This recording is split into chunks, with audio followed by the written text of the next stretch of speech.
Guys, hai. Siva mau tanya nih, jadi kalian tuh kalau mau cari smartphone, itu cari apanya sih? Atau mungkin kapasitas baterai mungkin? Atau mungkin resolusi kamera? Atau mungkin layar yang refresh rate tinggi? Jujur nih kalau Siva sih, kamera sama refresh rate. Nah, kalau kalian gimana? Gimana? Refresh rate juga. Nah, BTW Siva tuh juga mau ngomongin refresh rate.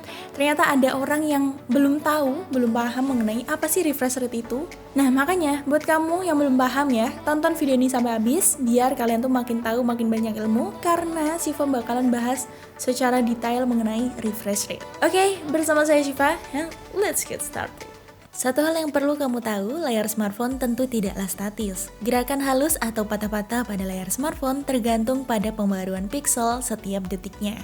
Nah, panel pada layar smartphone terus memperbarui atau merefresh tampilan secara berkala, sehingga kondisi tersebut bernama refresh rate. Secara detailnya, refresh rate adalah tolak ukur seberapa cepat layar ponsel kamu merefresh gambar pada layar per detiknya. Refresh rate diukur dalam satuan Hz. So, jadi kamu ya, jika melihat refresh rate 120 Hz, berarti layar tersebut mampu memperbarui 120 kali gambar per detiknya. Nah, sekarang kamu tentu pernah mendengar kata touch sampling rate. Kalau kamu kira touch sampling rate sama dengan refresh rate, perkiraanmu salah ya guys selama ini.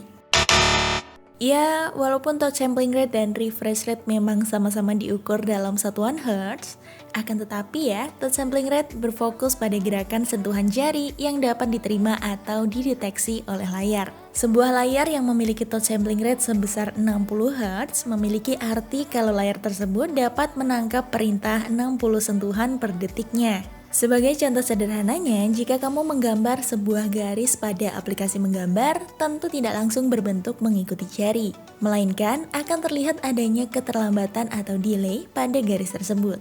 Begitu pula saat kamu bermain game drum atau permainan yang membutuhkan sentuhan jari lebih dari satu. Dengan adanya touch sampling rate, smartphone jadi mampu mengukur seberapa banyak sih sentuhan itu terdeteksi. Saat ini tersedia smartphone yang mendukung touch sampling rate hingga 240 Hz. Artinya, layar tersebut dapat menangkap hingga 240 sentuhan tiap detiknya. Nah, jadi semakin tinggi touch sampling rate-nya, maka akan semakin halus dan responsif juga layarnya.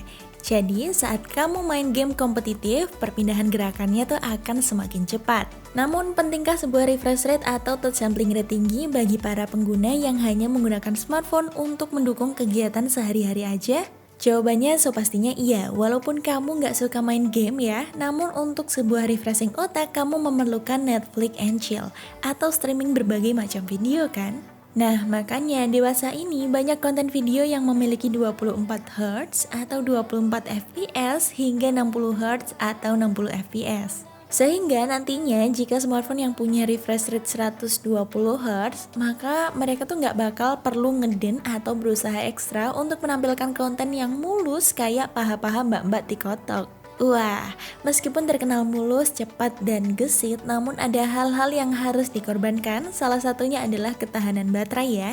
Tampilan 120 Hz bisa mengkonsumsi baterai lebih besar dari 60 Hz dan 90 Hz. Oleh karena itu, smartphone kelas menengah dan entry level kebanyakan hanya memiliki refresh rate 60-90 Hz. Gunanya agar menghemat baterai. Tapi tenang guys, sebagai solusinya, tampilan smartphone dapat menggunakan LTPO atau Low Temperature Polycrystalline Oxide, yakni teknologi yang digadang-gadang akan menjaga refresh rate sekaligus ketahanan baterai. Wah, jadi teknologi LTPO ini sudah teruji dan berhasil membuat Samsung Galaxy S21 menjadi hemat baterai loh. Kok bisa ya? Iya, jadi terbukti dari smartphone Samsung Galaxy S21 yang memiliki layar 6,8 inch OLED resolusi 3200x1400 dengan tingkatan kecerahannya tuh hingga 1300 nits. Yang mana jikalau kita sedang berada tepat di bawah sinar matahari, layarnya tuh masih terlihat oke, jernih tanpa adanya pantulan cahaya matahari guys. Nah, dari sanalah konsumsi baterainya tuh mampu hemat hingga 16%. Jadi gimana friends? Sesuaikan dengan kebutuhan aja ya. Semakin tinggi refresh rate-nya, maka semakin memanjakan pengguna juga.